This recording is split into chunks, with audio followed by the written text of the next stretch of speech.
But here in the US, the most powerful country in the world, there's no support for us. Brain surgeon, nothing. You don't have anything on being a stay-at-home mom. I did not, 1 year I survived, that's it. Hello, hello, hello. This is Samantha Saxby with another episode of Moms with Benefits, and I am so excited to talk with Devin today. Devin is a mom, and she is a mom of 4 kids. So she has 2 biological children, ages 13 and 11 currently, and then her 2 youngest children are adopted and have been with their home for 4 years now and are 7 and 5 years old. So, Devin, you have a lot of experience, a lot of years as a working mom under your belt. Super, super excited to have you on the show today. Oh, well, thank you so much. I'm so excited to be here. This is cool. Awesome. All right. So let's dig into it. I kind of want to start with, you've been doing this for a while, and I mean, your oldest is 13. So if I think about 13 years as a working mom, that's a lot of years, that's a lot of days, that's a lot of stress, a lot of smiles, a lot of victories, challenges, etc. under your belt. So can you just kind of share? I kind of want to get at, first, what excites you about being a working mom? And then we'll move to what struggles have you had. But for now, what excites you about being a working mom? It is a difficult decision to make for anyone. There's a lot of societal pressures, but I am glad that I stayed working. It gives me a sense of identity, a sense of purpose. Not that motherhood doesn't give that as well, of course, and motherhood is the most important job, but I like having something outside of it that's just for me. Maybe that's selfish, but it works for me. I am a 1000% extrovert. I do love spending time with other people. And so it makes sense for me to get out of the house, go to work every day, work with like-minded people, interact with other adults. And then I'm able then to come home kind of refreshed and ready for that second shift, right? You come home in the evening and now you're in mom mode. And I've missed my kids all day. And so it brings like a new energy to mothering for me in that evening time when it's easy to feel exhausted. But because we've had that time apart, that time together is that much more special. Yeah, that makes sense. So you're kind of looking at it more big picture of there's 2 sides to the coin, and each side kind of fuels your energy for the other job that you have. Do you feel like we're still talking about, what excites you about being a working mom? So is this exciting that you have kind of 2 identities, would you call it, or do you feel like they're integrated? Or talk me through how you feel when flipping back from work to mom mode. Oh, that's a good question. Yeah, I do think it's like being like two separate identities, but in the best way because people's personalities are multifaceted. And so there are days or times when your skills are shining in one area. For example, if you're doing a presentation, if you're hosting a podcast, and then there are times where, you want to be home, you feel pride in cooking something delicious or baking something delicious. Like you can have those different areas of your life, if that makes sense. And if they were all together all the time, all at once, it would be overwhelming. So it is kind of nice to have this space where I'm just adult woman Devin, right, in the working world, and then I come home and I'm 1,000% mom Devin, right?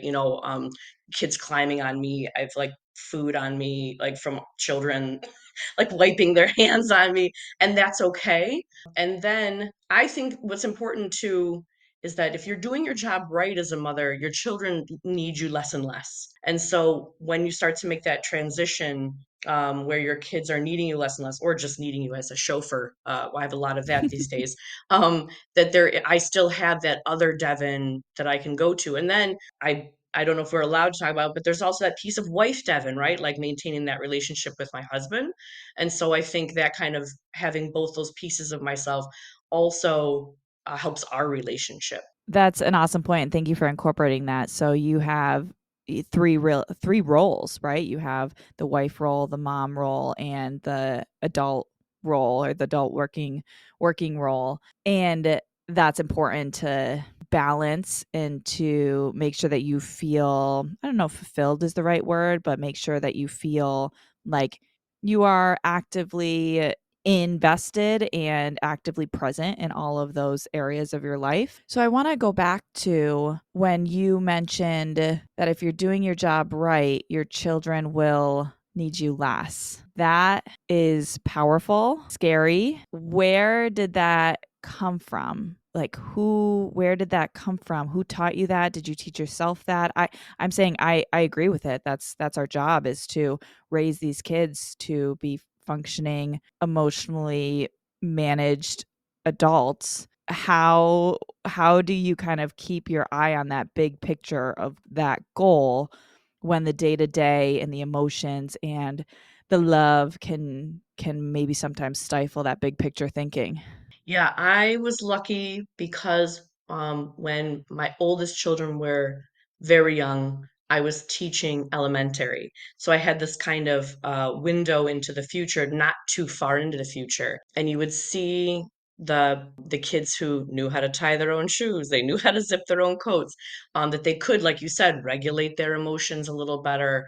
And I'm not even talking about academic skills, right? People are going to have strengths in whatever areas, and there's always time to quote unquote catch up.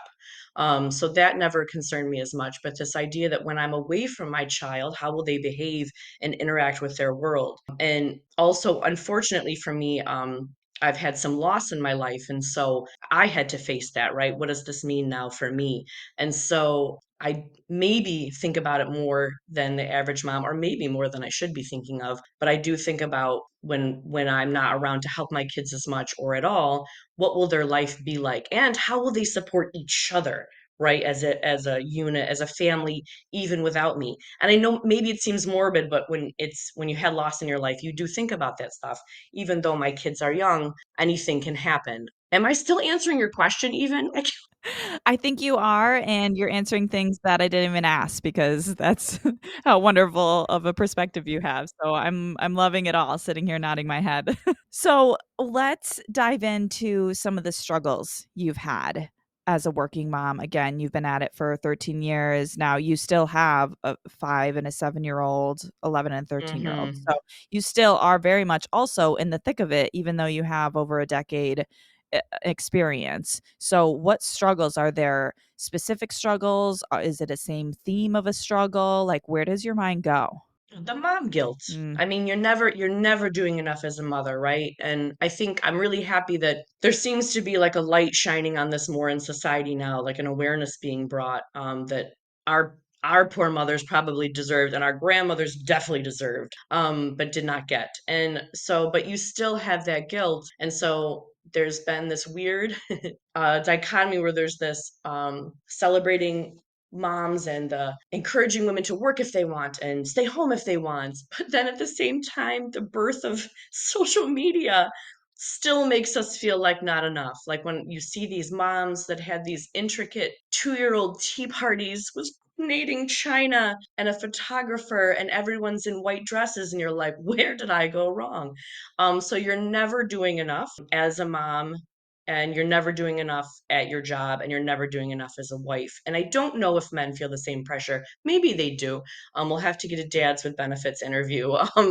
But I think that's universal. I think moms worldwide feel that. I think that makes a lot of sense, and I think a lot of moms can relate to that, and dads too, maybe. And so, what have you found works in your experience to overcome that doubt, that guilt? Are there exercises? Is it a mantra? Is it just getting up every day? Kind of what helps you push through that struggle?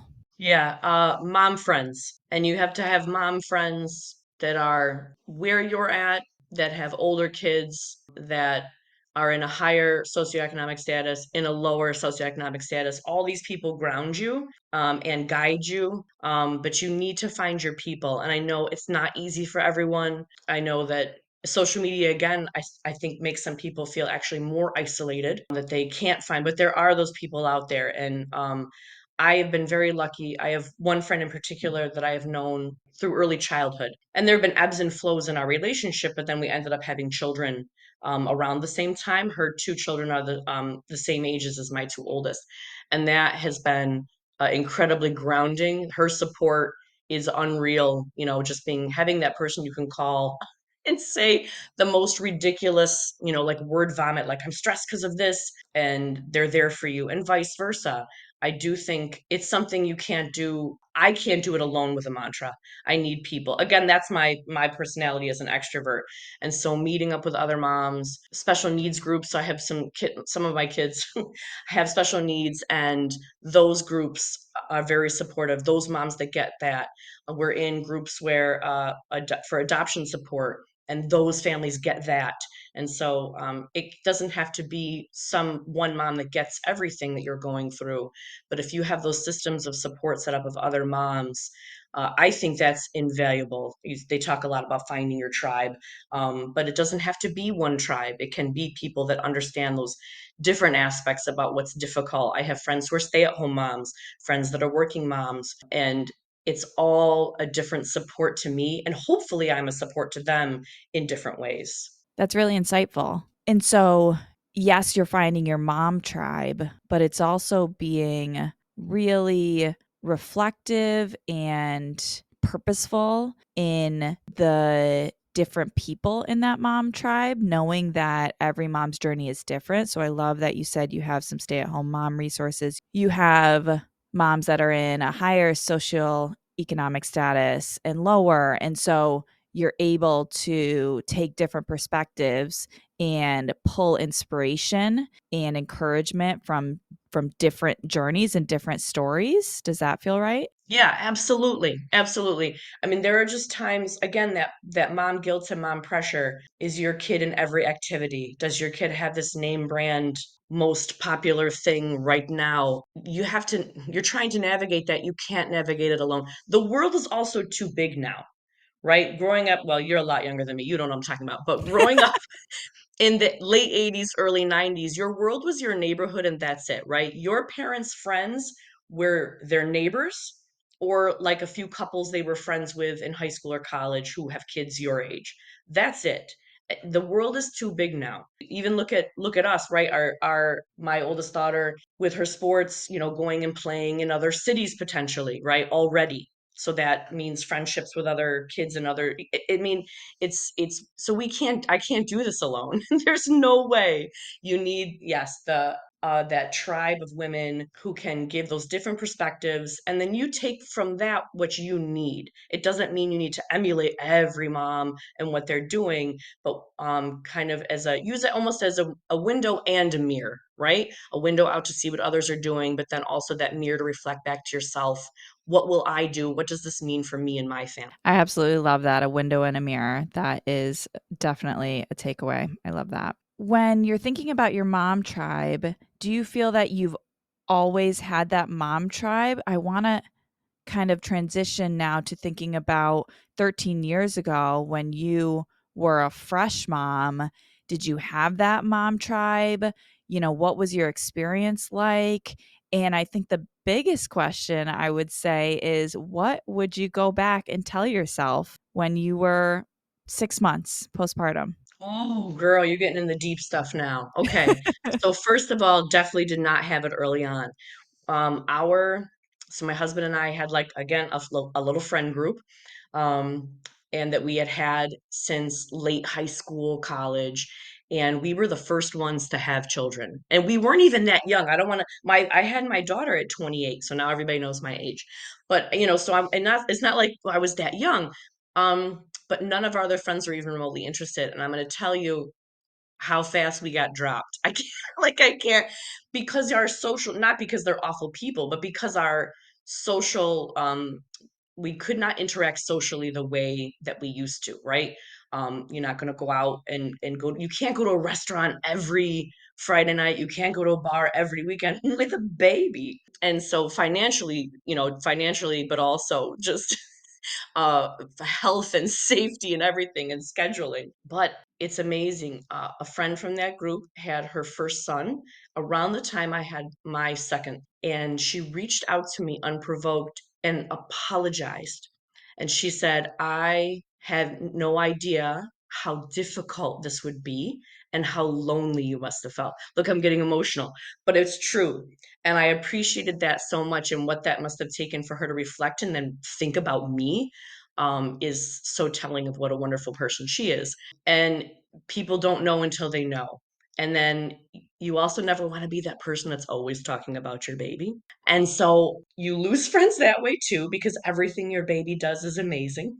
So let's go to so no, I definitely did not have that early on, and it was very difficult. I'm so glad that I was able to develop and find that later on. And so 6 months postpartum with my oldest, what I would go back in time and tell her would probably be to go out and seek mom friendships outside of the people I already knew, that I would have to expand that circle, utilize resources. I would also, we haven't touched on this, and if you don't want me to talk about it yet, I did stay home for a year. Okay. So after I had my oldest, and I was very lucky. I was able to be home with her for 5 months. And then I went back to work. And I will tell you, I was very excited to go back to work, but balancing is difficult. And so maybe I would have gone back and told myself 6 months postpartum to try that year, to try to stay home at that point. Because then what happened was, so we knew that then for my second, I would try to stay home. I talked with my husband about my feelings, 1,000% supportive. And he said, all right, let's make this work. So we financially, while I was pregnant, planned that I would be home for 1 year. We socked away so much money. We lived, I don't know what we lived on, peanut butter and jelly and spaghetti. And so when that time came to stay home, I feel very lucky I had that time. But staying home with two children, a 2-year-old and an infant, is very different than staying home with one baby. And because I had not really had that experience, staying home with two was a slap in the face. It Mm. was a wild transition. There's no off time, there's no breaks, there's no lunch break, there's no toilet break. And it was very difficult. And then when that year was up, I was very happy to go back to work. And I have wonderful, lovely children who I adore. It was not for me. I am kind of giggling to myself because I hear you giggling, and it makes me, I think, give hope to those other moms who may be having a baby and a toddler right now at home, and they're not laughing and they're not giggling. No, they're not. But Mm-mm. when you're on the other side, it does sound like you can giggle about it and you can say that was rough, and you had to make some sort of change for your work life balance to be able to be the healthiest version of yourself as a mother, it sounds like. Yeah, and I don't think with the way the economy is right now, I don't think we would have been able to swing it. So I also want to tell moms now or families now who are really struggling financially and not, I'm trying, they're thinking to themselves, we're just eating peanut butter and jelly and spaghetti and saving. I know you are. I'm talking about 2012. The economy was totally different.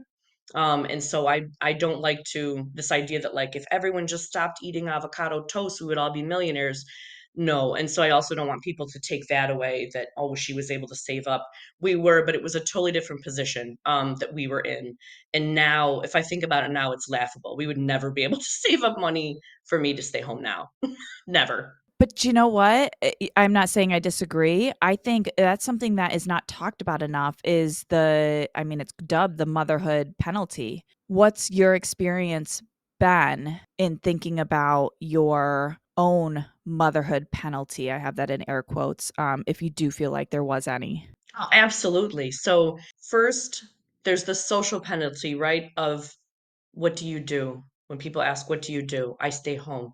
Oh, that's nice. Right? Like this idea of like, oh, you have a hobby and it's your kids, right? Like like it's not a huge sacrifice or that it's not the hardest job on the planet. Brain surgeons, nothing. You don't have anything on being a stay-at-home mom. I did not, 1 year I survived, that's it. And also, this is more very specific to what my job was, but as a teacher, you're paying into state retirement and you earn your tenure and your seniority literally just by how many years you are in the system. So everything, the clock stopped for me. So that year doesn't count at all. And so in one way, it ended up being helpful when I did make the decision to change careers because I was not as invested as I thought I was because that whole year did not count. Even the all right, so when I stayed home with Lydia, when I say I stayed home for 5 months, she was born in March. So I was able to take my FMLA through June, and then teachers insurance and everything you're covered through the summer. So July and August. So I was lucky that way. But so mid March, April, May, June, even that I was penalized for as part. So like they do it by the month. So all of that, when I thought about how long I wanted to stay in teaching to try those golden handcuffs to receive my benefits. If you hit 20 years, it changes how much you receive for retirement. But I was actually a year and like 5 months further away than I thought. And so then I was able to make that decision that, you know what, I can't, this is an even better reason to break up now, because I'm even further than I thought. I can't even stick it out for this time. So it's kind of the opposite of what you're asking. If I had stayed, it might have been harder to make that transition, but the penalty for sure, every month that you're gone, is counted against you as far as your seniority, which again affects your retirement. So it's a huge sacrifice and decision to make to either take time off of work or stop working or go to part time, even. Yeah. And so when you said you made a change, are you talking about the recent change that you made in your career? Yes. And so talk to me about that. So, I don't even know how deep to get into it. It's very difficult, actually, still for me to talk about overall. So, to glaze over it, there is no work-life balance as a teacher. There is an assumption by the public that being a teacher is the best job for a mom because of quote unquote summers off. And not having, and yes, and I'm not going to downplay finding childcare for the summer or for those breaks is very difficult, for sure. But there's an inflexibility every other day that you're at work that you don't experience in the corporate world. There's no, I need to leave a little bit early, so I'm going to come in early or I'm going to work through lunch. There's none of that. You have to be there during these hours. And so and then you have a very limited amount of sick time you can take. So if your child's sick, which if they're in daycare at school, because you're at work, they're going to get sick. Anytime they have like a little concert or an open house, I had to miss it.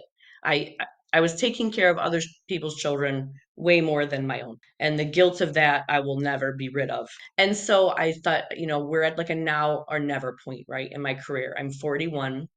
And so, like I had talked about before, if I was, even a little bit further in, I would have those golden handcuffs and say, I can't leave. I'm too close to receiving this retirement benefit, but at the expense of my mental health for sure. So I was very, very lucky to find a really great hybrid position with URMC and corporate training. So that's how I'm able to be home right now while we're having this interview. I go into the office maybe once every 2 weeks. I work from home the rest of the time. And even though I'm working, I still get to see my kids come off the bus. If they're sick, I can be here with them. Taking sick time is very simple. There's a lot more flexibility. I've been very lucky to find this position, but it's a huge shift in my identity. When you're a teacher, all your friends are teachers. It's your entire life. It's your family's entire life. My own children have been to so many award ceremonies for other children because I've had to bring them with me. They have been to every open house because my husband would be working nights, so I'd have to bring them all with me and set up my smart board, and they got to eat fast food for dinner in front of my smart board and watch a movie while I'm working open house. I mean, it's bananas, but you do it. You do it. You have to make it work. But I feel very lucky that I was able to have this shift, and now I do feel like people are like, oh, when you're a teacher though, you can retire at 55. That's because you can't make it past then. I feel like with this job, I could work till I'm like, I'll work forever. I'll just work, and it will be fine. I'm not nearly as stressed. That's so interesting. And I love your, I don't want to call it optimism, but I love that you keep referring to yourself as very lucky, very lucky. That is a theme when I talk to these working moms through all of these conversations I've been having, is just the perspective that they are lucky is so beautiful, but also I want to say, like, you worked hard. Like, you were a warrior. And so it's not, sure, some of it might be luck, but some of it's maybe most of it is like you worked hard and you were proactive and you had true agency in your life, all facets of your life, of children and work and your relationship. And so that deserves to be recognized and commended. And so I just, for what it's worth, that's where my mind goes. I am curious, is there a part of you that feels that this shift that you've had to make later on in your career that's affected your identity, that's obviously been a financial driver? Do you feel that that is possibly attached to this concept of a motherhood penalty and how structures and systems are not set up to support working mothers? Yes, no, I'm having an epiphany right now as you're speaking. You are absolutely right. 1,000%. So I did take a pay cut also to come to this job. It was something my husband and I had to negotiate, right? That this is going to be best for our family. And again, that mom guilt, I'm going to feel guilty forever that I didn't do this sooner when my older kids were younger. But you said it too earlier. You said how I have two younger kids, so I'm still in the thick of it, and I appreciate that because let me tell you about the reboot when we 4 years ago brought home a 1 year old and a 3 year old after having, living with a 7 and a 9 year old who were pretty self-sufficient overall. It was a total reboot. And that's when I was like, I can't do this. I'm, this XYZ years older. I'm so tired. Like, I can't do this. And yes, absolutely, the systems and structures not being set up for us to do the most important job. And it's funny because when you're a working mom, there's a sentiment that motherhood is second, and it's just not true. Motherhood is still the most important thing for me.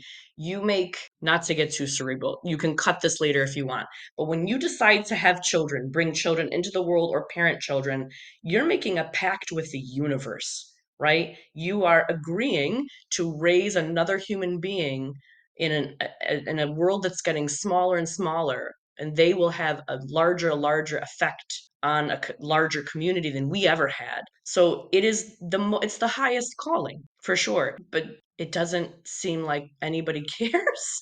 Anyone in power cares about that, right? So when I can you imagine? I mean, 6 weeks, right? A lot of people, 6 weeks for a vaginal delivery, 8 weeks for a cesarean. That's it. You can't adopt a puppy that's younger, right? That's younger than 6 weeks from its mother because it's considered cruel. But this is what we're expected to do as moms. So I was, again, I know you're not going to say I was lucky, but we were able to go to, for the adoption. We went to Korea for 5 full weeks. It was amazing. We took the whole fam, took the kids out of school. It was fantastic, life changing. And then when I came home, I took FMLA, and then my husband was able to take FMLA when I went back to work. But these were all things we had to finagle. I had to call my union. Luckily spoke with a woman in the union high up that she was an adoptive mom. So she's like, oh, here's what you have to do. But like, you have to find the loopholes to find the support that's supposed to be a benefit. These benefits are supposed to be in place. You shouldn't have to like trick, borrow, beg to get your benefits to stay home with your baby, which is a natural part of life. Go and talk to other countries right now with a declining birth rate, right? And and they're begging people to have babies. But here in the US, the most powerful country in the world, there's no support for us when we make that choice. And you were begging for FMLA, which is, yes, 12 weeks, not paid. So it's just job security. So it's wild, the hoops that they make you go through. I couldn't agree more. So, and I know we were getting close on time here, so I want to wrap up, but I do want to ask you about your decision to adopt two children. Talk to me about that. Do you feel like that is tied to your cerebral purpose of raising kids and that's the most important job you could do? Yeah, there's a lot of layers to that. People ask that, and I never have a great answer for it. So it's the same as when you ask someone why they decide to have children. There's not like it's just something you feel. You can talk about a biological imperative, but not everybody has it. And so it's the same with adoption. This is something that I have always felt like I wanted to do. I can't explain it. Well, so I'm adopted, but it's more than that. Like it's more than that. And then when I met my husband, he has his sister is adopted, and it was like this magical moment. And it was a non-negotiable for me when looking for a life partner. Again, not to get too cerebral, but here we are. Was that I definitely wanted to adopt. So it's difficult, but that is a huge financial decision too. And it people don't like to talk about it, right? It's taboo, but it's comparable to what some people are paying when they have a baby in a hospital without the right insurance, the quote unquote right insurance, right? It's comparable. You can go look it up online. And so it is a huge decision you make. Lots of saving involved there, and even then greater penalty, right? Overall, for this plan of how to build your family when this is supposed to be, like a country of free choice. I should do this if I want to do it. And it is for the improvement of everything. But again, that's lack of support. I mean, you hit the nail on the head right there.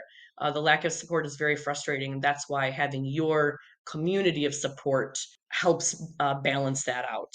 Thank you so much for sharing. And I personally want to say that, my personal takeaway in talking to you is yes, I need my mom tribe, but you've shown me that I need my mom tribe and a resource in my mom tribe that is a decade older than me that can share this perspective because it is grounding, to use your words previously, to get that perspective of somebody who is still in the thick of it in their own way. But from my perspective of where I sit, they're on the other side of the youngness of kids. And so I thank you for that insight personally. And I hope others have found their own snippets of inspiration here. So, all right. So, to end today's episode, we do a little fun game where I say a word and you give me the first emotion that comes into your head when I say that word. Oh no.